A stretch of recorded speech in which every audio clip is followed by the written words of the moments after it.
Abra sua Bíblia, por favor, no livro dos Salmos, no Salmo de número 84. Salmo de número 84.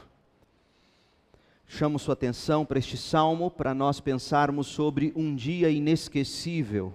Nós vamos ler os versos 9 a 12. Ó Deus, olha com favor para o Rei, nosso escudo. Mostra bondade ao teu ungido. Um só dia em teus pátios é melhor que 1000 dias em qualquer outro lugar. Prefiro ser porteiro da casa de meu Deus a viver na morada dos perversos. Pois o Senhor Deus é nosso sol e nosso escudo. Ele nos dá graça e honra. O Senhor não negará bem algum àqueles que andam no caminho certo. Ó Senhor dos exércitos, como são felizes os que confiam em Ti. Esta é a palavra do Senhor. Amém.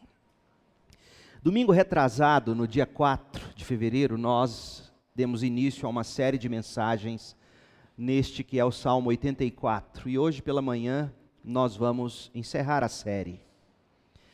A partir dessa experiência do salmista, a gente tem afirmado que a comunhão da igreja local é indispensável e maravilhosa para nós. A comunhão na igreja local através de relacionamentos um a um, relacionamentos discipuladores. Infelizmente a gente pensa em comunhão na igreja apenas em termos do culto coletivo. E infelizmente alguns acham que é suficiente na vida cristã você viver apenas do culto coletivo. E a gente sabe que não é. A gente precisa de relacionamentos intencionais, discipuladores, a gente precisa de relacionamentos um a um, nós precisamos exercer o que o Novo Testamento nos chama a exercer, aquelas ordens de orar uns pelos outros, aconselhar uns aos outros, exortar uns aos outros, encorajar uns aos outros, servir uns aos outros e assim por diante. É por isso que nós temos pequenos grupos, é por isso que existem os encontros regulares dos departamentos diversos, e também é por isso que nós temos os cultos coletivos, de forma que a igreja, a comunhão da igreja, é o melhor lugar do mundo para você plantar a sua vida. Na primeira mensagem, nós vimos que a igreja local é um lugar irresistível. Leia comigo de novo os versos de 1 a 4 do Salmo 84. Como é agradável o lugar da tua habitação, ó Senhor dos exércitos. Sinto desejo profundo, sim, morro de vontade de entrar nos pátios do Senhor. Com todo o meu coração e todo o meu ser, aclamarei ao Deus vivo. Até o pardal encontra um lar, e a andorinha faz um ninho e cria seus filhotes, perto do teu altar, ó Senhor dos exércitos, meu Rei, meu Deus. Como são felizes os que habitam em tua casa, sempre cantando louvores a ti. A partir desses versículos, nós destacamos por que a igreja é um lugar irresistível. Depois, na segunda mensagem, nós descobrimos que o vale do sofrimento é uma oportunidade imperdível para o crente. E que nós só vamos tirar proveito do vale do choro, do vale árido, do vale de Baca, quando nós caminharmos na comunhão da igreja. Olha o que diz os versos 5 a 8. Como são felizes os que de ti recebem forças. Os que decidem percorrer os teus caminhos, quando passarem pelo vale do choro, ele se transformará num lugar de fontes revigorantes, as primeiras chuvas o cobrirão de bênçãos, eles continuarão a se fortalecer e cada um deles se apresentará diante de Deus em Sião. Ó Senhor Deus dos exércitos, ouve minha oração, escuta, ó Deus de Jacó. Então a igreja é um lugar irresistível. O sofrimento é uma oportunidade indispensável para nós. E hoje nós vamos falar sobre a igreja como o tempo passado na comunhão sendo algo para nós inesquecível. Eu quero que você considere por um momento o seguinte: Deus de alguma forma chegou a você e disse: você só tem mais um dia para viver. Amanhã, segunda-feira, 19 de fevereiro de 2018, à meia-noite de amanhã, você será recolhido desta vida. Pare e pense um pouco, o que você faria com seu único dia de vida? Como você viveria a segunda-feira? É uma pergunta difícil, mas eu creio que a maioria de nós escolheria passar o último dia de vida ao lado das pessoas que nós mais amamos, aproveitando o máximo esses últimos momentos. Quando a gente olha para os versículos finais que nós lemos aqui no Salmo 84, parece que Davi está deixando para nós a impressão de estar pensando nessa possibilidade. Ele conclui no verso 10 dizendo: um só dia em teus átrios, em teus pátios, é melhor que 1000 dias em qualquer outro lugar. O salmista deixa a impressão de estar afirmando: se ele tivesse apenas um dia para viver, esse dia seria empregado na casa de Deus, na comunhão dos santos, na presença de Deus. Então, a pergunta: por que que um dia nos pátios de Deus, por que que um dia nos átrios do Senhor, na casa de Deus, servindo a Deus, pode ser um tempo tão precioso, um tempo tão inesquecível assim para nós? Eu quero olhar para os versos 9 a 12 e quero destacar duas lições, duas possibilidades. Por que que um dia na comunhão da igreja, na comunhão com os santos, é um momento inesquecível? Primeiro, pelas posturas que nós desenvolvemos na vida em comunhão. A vida em comunhão, ela é bênção, mas ela é dolorosa. Mas é na vida em comunhão que Deus vai desenvolvendo em nós posturas que devemos ter. Não dá para se viver no isolamento de redes sociais, adicionando e desligando ou descartando amigos conforme eles comentam ou curtem o que você posta. Não é bloqueando pessoas no WhatsApp. A vida não se resume a isso, a vida é para ser vivida na comunhão, com todas as suas rugas e verrugas, com todos os seus espinhos, porque é na comunhão da igreja, e repito, não apenas na comunhão dominical dos cultos coletivos, é na comunhão da igreja que nós vamos desenvolvendo posturas, como veremos aqui no Salmo. E outra coisa que a comunhão, como sendo inesquecível para nós, proporciona, é que somente a comunhão do corpo de Cristo nos dá provisões para a gente desfrutar, provisões que são para nós indispensáveis. Então vamos ver essas duas coisas aqui para nós. Por que que a comunhão da igreja torna para nós um dia inesquecível? Porque desenvolvemos posturas e porque desfrutamos de provisões. Primeiro, as posturas que a gente desenvolve. Crescer é doloroso. A gente sabe disso.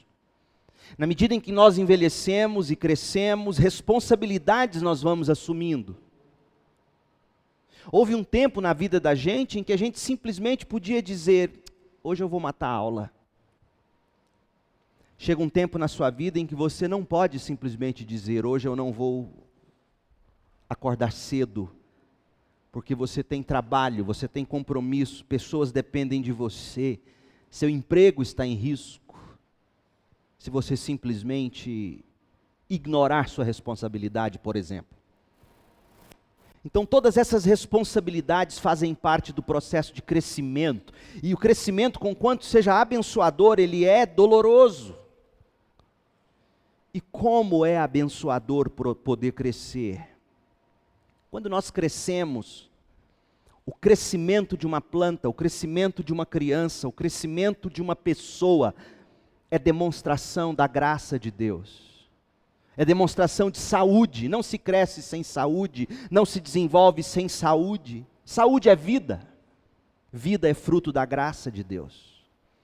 Olhe, por exemplo, o crescimento que o menino Samuel experimentou. 1 Samuel 2:21, E o Senhor abençoou Ana, e ela engravidou e deu à luz 3 filhos e 2 filhas. Enquanto isso, Samuel crescia na presença do Senhor. O texto é claro em nos mostrar a graça de Deus fazendo esse menino crescer, e não apenas crescer, crescer na presença de Deus. Crescer no temor de Deus. É isso que Samuel quer nos dizer quando relata isso. Crescer na presença do Senhor, crescer em Deus. Depois você lê em 1 Samuel 3,19 que à medida que Samuel crescia, o Senhor estava com ele, e todas as suas palavras se cumpriam, todas as palavras de Deus iam se cumprindo na vida de Samuel, e através das palavras de Samuel. Crescimento, fruto da graça. Você olha para João Batista, lá em Lucas 1, versículo 80, João Batista cresceu e se fortaleceu em espírito, e viveu no deserto, até chegar o tempo de se apresentar ao povo de Israel. Note, portanto, meu povo, que nas Escrituras, o crescimento de uma criança vai muito além do crescimento físico. Vai muito além de um crescimento físico saudável, nutritivo. A Bíblia sempre se preocupa no crescimento em espírito, no fortalecimento da alma, do espírito da criança. Por isso que na mesma medida em que pais investem fortemente na educação, nas roupas, dando coisas necessárias para que os filhos cresçam e progridam, da mesma forma, e eu diria até mais enfaticamente, pais e mães deveriam se empenhar pelo crescimento espiritual dos filhos. Porque não adianta nada nós ajudarmos nossos filhos a ganhar o mundo se eles perderem a alma. E como é triste ver isso acontecer entre nós. E como isso é comum entre nós, para nossa tristeza. Filhos que vão caminhando, vão crescendo, enquanto a gente tem controle sobre eles, eles vêm à igreja, e aí de repente eles encontram asas, ganham asas e começam a voar, e logo aflora toda a incredulidade que eles nutriram bem escondidinho a vida inteira. Porque não se iluda, um filho não simplesmente se desvia na faculdade. Um filho vem se desviando. Pais, atentem-se para o crescimento de seus filhos. Porque a Bíblia faz questão de mostrar que Samuel, João Batista e outros não cresceram apenas em intelectualidade, em saúde física. A Bíblia faz questão de mostrar que eles foram crescendo na presença do Senhor. O Senhor estava com eles. Cresceu e se fortaleceu em espírito e viveu no deserto até o momento em que Deus o chama para se apresentar a Israel, no caso de João Batista.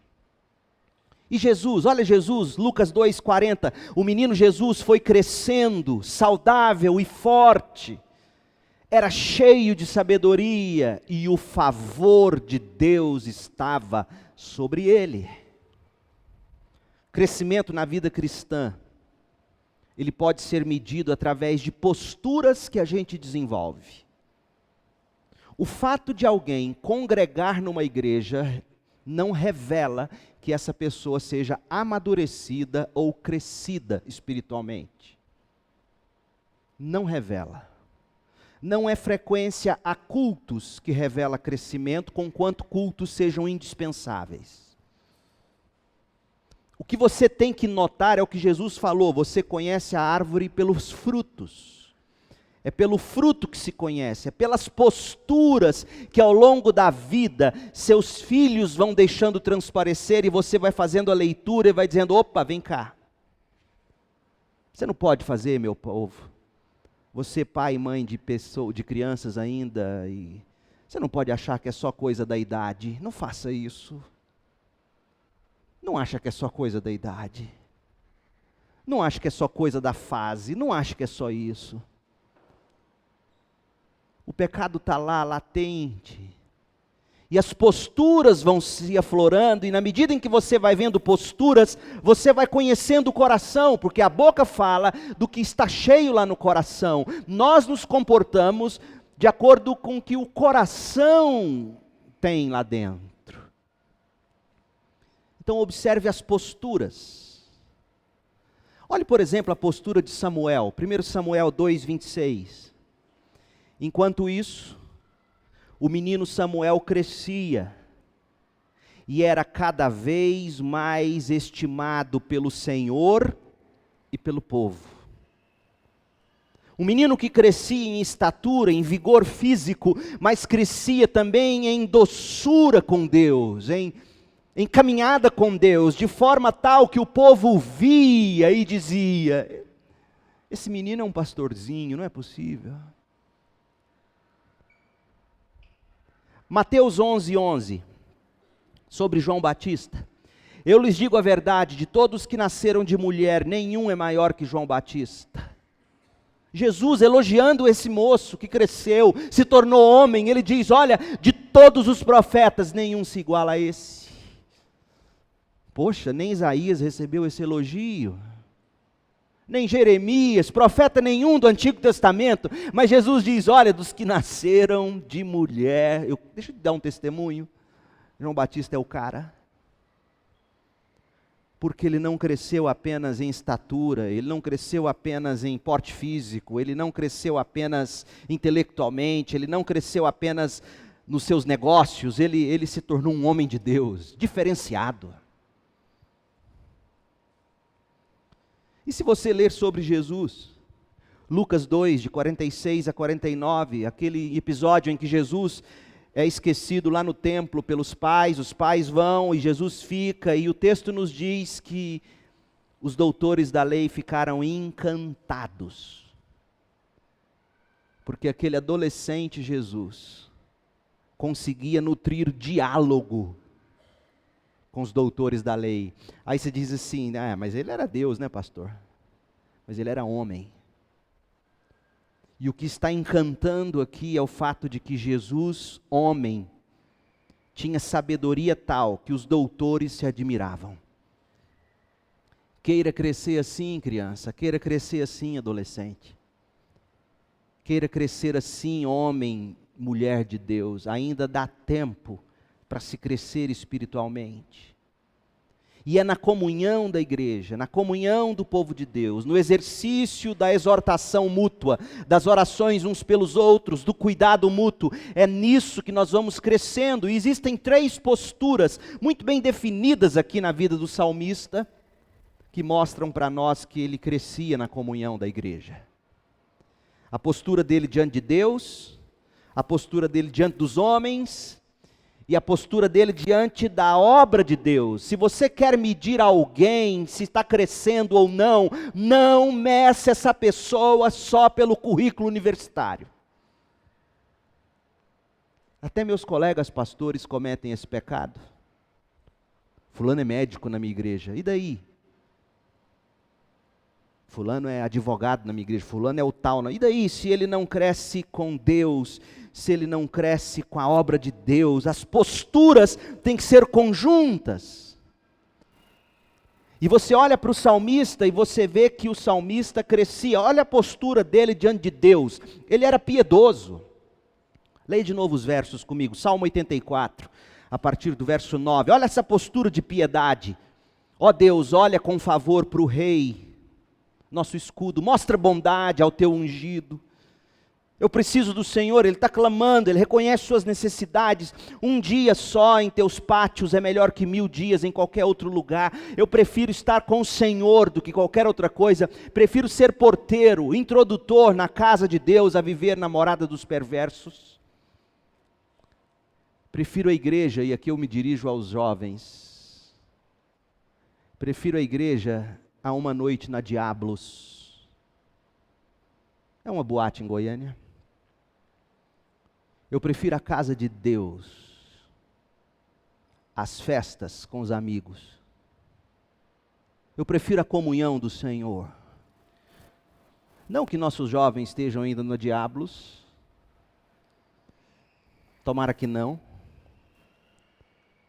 Mas a Bíblia é muito clara que crescimento em piedade faz você dizer isso. Eu prefiro a comunhão da igreja do que a sabedoria sem a piedade de Deus dos meus colegas universitários. do que esse mundo perdido e pagão. Ele cresce em piedade. Ele fala no verso 10, verso 11, pois o Senhor Deus é nosso sol, é nosso escudo, Ele nos dá graça e honra. Eu quero a honra de Deus, eu quero a glória que vem de Deus, diz o salmista. Eu não quero a glória que vem daquilo que eu estou conquistando na vida, não. Se essa glória não vem de Deus, para mim é trapo de imundícia. É assim um homem e uma mulher que cresce em piedade. O Senhor não negará bem algum àqueles que andam no caminho certo. Eu quero andar no caminho certo. Como são felizes os que confiam em Ti. Então perceba, o salmista tem uma postura piedosa. Segundo, o salmista tem uma postura diante de Deus que revela que ele é alguém pronto para servir. Olha o que ele diz no verso 10, eu prefiro ser porteiro da casa de Deus a viver no esplendor das moradas dos perversos. Que humildade, que servidão. Eu prefiro servir o outro na casa de Deus, do que qualquer outro privilégio. Como é triste ver que existem crentes que escolhem como querem servir, se querem servir. O salmista, que podia dizer de tudo, ele diz, olha, eu quero ser um mero porteiro. E ele era um levita. Se são os filhos de Corá que escreveram o salmo, há quem ache que seja, há quem ache que seja Davi, mas partamos do pressuposto que sejam os filhos de Corá. Os filhos de Corá eram levitas. Cabia aos levitas, dentre outras coisas, dirigir o louvor na casa de Deus, mas cabia também aos levitas, e muitos desses levitas de hoje se esquecem disso, porque só querem o holofote do palco, cabia ao levita também ser porteiro, quem carregava as estruturas do tabernáculo e assim por diante. Humildade, serviço. E a terceira coisa, a postura do salmista na casa de Deus, como ele priorizava isso, como ele priorizava o trabalho dele no reino de Deus. Ó Deus, verso 9, olha com favor para o rei, mostra bondade ao teu ungido. Eu quero continuar exercendo aquilo para o que o Senhor me chamou a fazer. Um só dia em teus pátios é melhor que 1000 dias em qualquer outro lugar. Prefiro ser porteiro da casa de meu Deus a viver na morada dos perversos. Tem zelo aqui. Zelo que nos falta. Um dia na casa de Deus é um tempo inesquecível, porque contribui para o nosso crescimento. Permite a gente desenvolver posturas piedosas, posturas de serviço, posturas que priorizam o que realmente é mais importante na vida, ou seja, adorar a Deus, servir a Deus. E quem faz bom uso da casa de Deus, quem faz bom uso da igreja local, quem faz bom uso da comunhão dos crentes, cresce. Meu povo, e eu digo com todo carinho, não é à toa, que quanto mais se distancia de comunhão, mais você vê crente adoecido. É impressionante. A comunhão da casa de Deus é fortalecedora. Olha a postura piedosa de João Batista em João 3:28. Vocês sabem que eu lhes disse claramente, eu não sou o Cristo, estou aqui apenas para preparar o caminho para Ele. É o noivo que se casa com a noiva, o amigo do noivo simplesmente se alegra de estar ao lado dele e ouvir os votos. Portanto, muito me alegro com o destaque de Jesus. Ele deve se tornar cada vez maior e eu cada vez menor. Olha a piedade de João Batista, olha o coração quebrantado. Importa que ele cresça e eu me coloque no meu lugar diminuto. Falta isso entre a gente. Nota-se também posturas de serviço. Olha Davi. Em Atos 13:36 diz que tendo, pois, Davi servido ao propósito de Deus em sua geração. Você está servindo o propósito de Deus na sua geração? Verifica-se também zelo pela igreja. Olha o que se diz sobre Jesus, João 2:16 e 17. Tirem essas coisas daqui, parem de fazer da casa de meu pai um mercado. Seus discípulos se lembraram do que está escrito: o zelo pela tua casa me consumirá. Gente, veja, a vida na comunhão da igreja local nos proporciona crescimento em piedade, em serviço, e zelo com entendimento pelas coisas de Deus. É por isso que um dia nesse lugar é um dia sempre inesquecível. Agora veja as provisões que a gente desfruta. Porque além de posturas que a gente desenvolve, a comunhão com o povo de Deus, ela promove para nós condições através das quais, e somente através das quais, a gente recebe provisões que a gente precisa para viver. Veja os versos 11 e 12, como termina esse salmo. Pois o Senhor Deus é nosso sol e nosso escudo. Ele nos dá graça e honra. O Senhor não negará bem algum àqueles que andam no caminho certo. Ó Senhor dos exércitos, como são felizes os que confiam em Ti. Olha, você observa pelo menos 5 provisões aqui. Você percebeu? 5. Primeiro, o salmista, ele destaca a presença pervasiva de Deus, infiltrante, a presença penetrante de Deus, quando ele chama Deus de sol. O Senhor Deus é nosso sol, o sol penetra todas as coisas, o raio de sol, a luz. O salmista está dizendo, na comunhão com o povo de Deus, eu desfruto dessa presença pervasiva. Deus chega a mim através da oração do irmão, da palavra do irmão, do cântico do irmão, da exortação do irmão, do carinho do irmão, do cuidado do irmão. Deus chega a mim. Nós ouvimos o testemunho hoje da Alessandra e do Walter. Como Deus chegou até eles através da comunhão, das orações dos irmãos, do cuidado dos irmãos, do trabalho dos irmãos. Mas é impressionante como as pessoas, quanto mais elas precisam disso, do cuidado de Deus, através das outras pessoas, mais elas se trancam, mais elas se fecham, mais elas se isolam.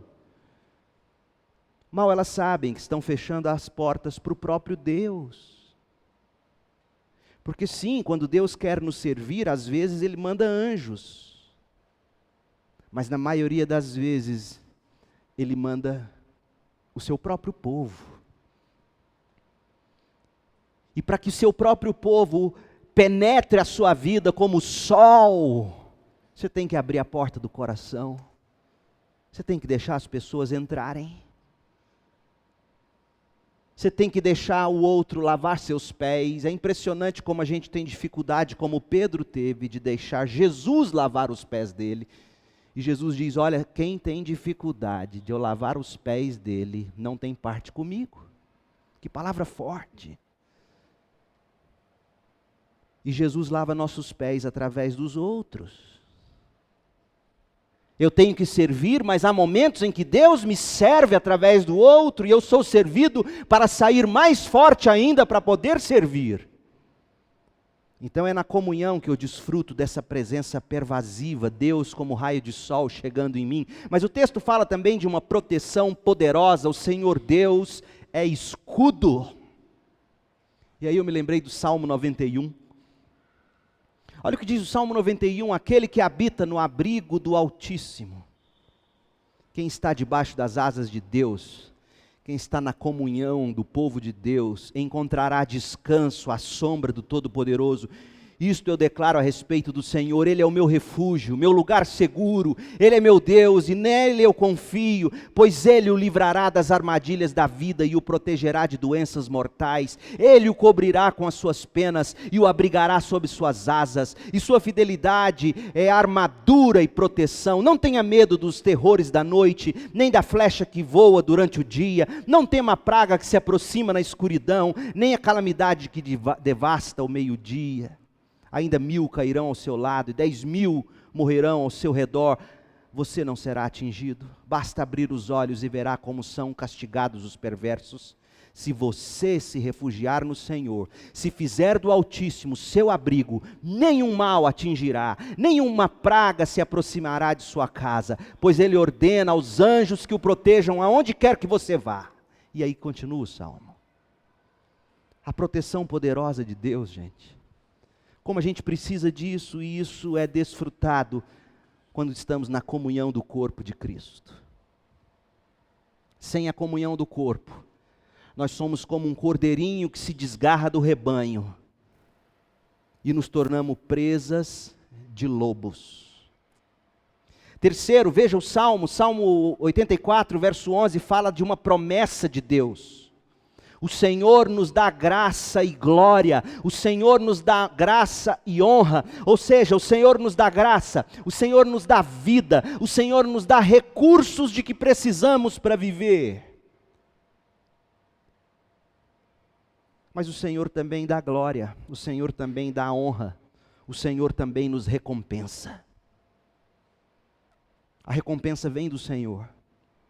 Em quarto lugar, o texto fala de uma profusão perene de bondade. O Senhor não negará bem algum àqueles que andam no caminho certo. E por fim, no verso 12, nós desfrutamos de prazeres piedosos. Ó Senhor dos exércitos, como são felizes os que confiam em Ti. Você percebeu essas provisões e todas elas fruto da comunhão com o povo de Deus? A presença pervasiva de Deus, a proteção poderosa de Deus. Gente, como nós precisamos da comunhão para nos livrar de nós mesmos. É na comunhão que Deus quebra o nosso orgulho. É na comunhão que Deus quebra a nossa vaidade. É na comunhão que Deus nos dá domínio próprio. Aliás, você precisaria de domínio próprio morando sozinho? Só para saber se come muito ou pouco. Como é que Deus às vezes coloca em nós humildade? Afinal, bem-aventurados humildes. Mas como é que Deus vai transformando a gente em pessoas humildes? No esfolamento da comunhão com os pecadores. Nós precisamos disso. Nós precisamos dessa presença de Deus, da proteção de Deus, quebrando, tirando de nós obras da carne. Olha o que vai dizer o texto de Hebreus 10. Hebreus 10, a partir do verso 23, vai nos falar do valor da comunhão na igreja. O texto diz assim: apeguemo-nos firmemente, sem vacilar, à esperança que professamos, porque Deus é fiel para cumprir sua promessa. Está falando do elemento particular, individual da minha e da sua fé. Está dizendo: Leandro, você creia. Apegue-se àquilo que você creu no início. Apegue-se, depende só de você. Creia. Mas aí ele vai nos dizer, no verso 24, que eu preciso de vocês e vocês precisam de mim e nós precisamos uns dos outros. Ele diz assim: pensemos em como motivar uns aos outros na prática do amor e das boas obras, e não deixemos de nos reunir, não deixemos de nos congregar como fazem alguns, mas encorajemo-nos mutuamente, sobretudo agora que o dia está próximo. E olha que palavra forte no verso 26, se continuarmos a pecar deliberadamente, depois de ter recebido o conhecimento da verdade, já não há sacrifício que cubra esses pecados. Há somente a assustadora expectativa do julgamento e do fogo intenso que consumirá os inimigos. Hebreus está dizendo que é na comunhão, quando a gente exorta uns aos outros, ao amor e às boas obras, que nós vamos sendo purificados para a salvação. Porque quem não é salvo, escute bem, quem não é salvo, não suporta essa comunhão. João vai dizer em 1 de João, que eles nos deixaram porque nunca foram dos nossos. É nessa comunhão de encorajamento um ao outro. Continue amando, Leandro. Continue com fé, Leandro. Continue praticando boas obras, Leandro. Continue no caminho, Leandro. Leandro, não siga por esse caminho. Leandro, eu e você prestando contas uns aos outros. que nós vamos recebendo graça e glória. Hebreus é uma carta muito importante. Olha o que diz o capítulo 3 de Hebreus. Portanto, irmãos, verso 12. Irmãos, cuidem para que nenhum de vocês tenha um coração perverso e incrédulo que os desvie do Deus vivo. Isso aqui sempre que eu leio me arrepia. É possível você, entre aspas, ser um irmão e ter um coração perverso. Irmão, entre aspas. É possível você se achar irmão, se achar crente e ter um coração perverso, incrédulo, que desvia você do Deus vivo. E aí qual é o antídoto a isso? Hebreus diz: advirtam uns aos outros todos os dias, enquanto ainda é hoje, para que nenhum de vocês seja enganado pelo pecado e fique endurecido. Eu preciso de vocês, vocês precisam de mim, nós precisamos uns dos outros.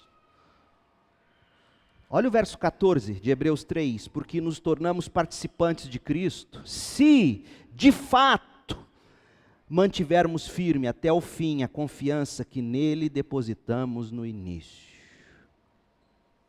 Meu povo, a nossa salvação é um projeto comunitário. Na casa de Deus, na comunhão dos crentes, a gente recebe provisões indispensáveis para a nossa sobrevivência. Então, de volta à nossa pergunta do início, se você soubesse que amanhã seria o seu último dia na terra, como você viveria? Trancado em si mesmo?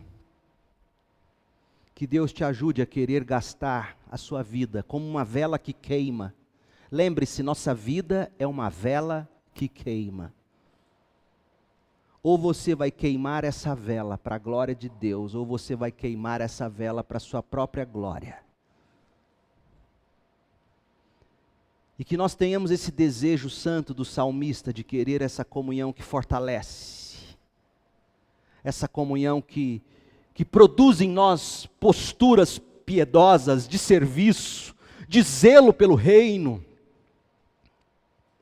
Que nós queiramos essa comunhão que possibilita recebermos provisões de Deus.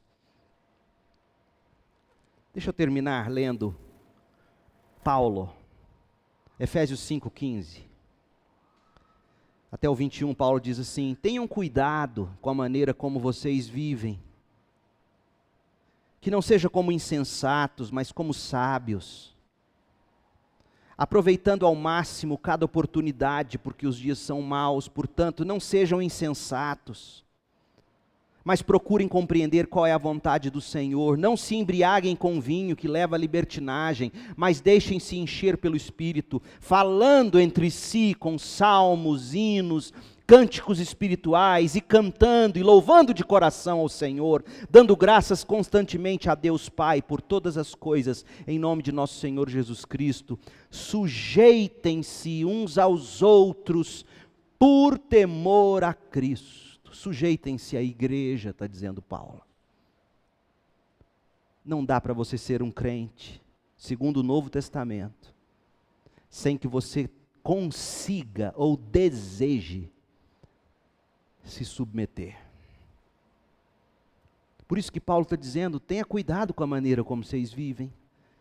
Não sejam insensatos, sejam sábios, aproveite cada oportunidade, vive em comunhão, falando entre vós com salmos, hinos, cânticos, cantando, louvando, sujeitem-se uns aos outros. Por que Paulo está dizendo isso? Porque ele sabe que a gente só cresce nesse contexto. Ele sabe que se a gente ignorar esse contexto, você vai crescer fisicamente, materialmente, profissionalmente, mas sua alma vai cada vez mais definhar. É a microcefalia da alma. Então faça da sua vida na presença de Deus e da sua comunhão na Segunda Igreja Batista em Goiânia uma coleção de dias inesquecíveis. A igreja é o melhor lugar do mundo para se viver. Deixa eu te dar algumas dicas. Talvez você não seja crente. Primeira coisa que você tem que fazer é se arrepender e crer em Jesus. Arrepender-se de ter vivido para si mesmo e do seu jeito. Todos nós precisamos de salvação, de perdão. Tendo você se arrependido e crido em Jesus, você tem que professar a sua fé. E a única forma de você professar a sua fé, segundo o Novo Testamento, é através do batismo. O batismo é a profissão pública da sua fé. E ao ser batizado, você se junta à igreja local. Por quê?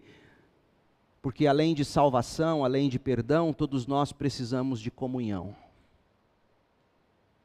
Arrependa, creia, professe fé pelo batismo, una-se à igreja. Terceiro, participe regularmente dos cultos. Você precisa desses cultos. Não seja do tipo que escolhe culto. Assista o máximo possível, coma, absorva, receba, queira mais. Participe dos pequenos grupos. Participe dos ministérios oferecidos pelos departamentos da igreja. Por quê? Porque a gente precisa de edificação, e a edificação vem através desses ministérios da igreja. Pequenos grupos, relacionamentos discipuladores, departamentos, cultos regulares da igreja. E em quinto lugar, esteja regularmente na ceia do Senhor. Por quê? Porque a ceia do Senhor é o lugar onde nós prestamos contas. É na mesa que a gente presta conta. E se você anda com Deus, e se você está com Deus, você tem que estar na comunhão da mesa do Senhor. Pensando nisso, domingo que vem, à noite, Deus permitindo, eu vou pregar uma mensagem sobre por que nós celebramos a ceia do Senhor.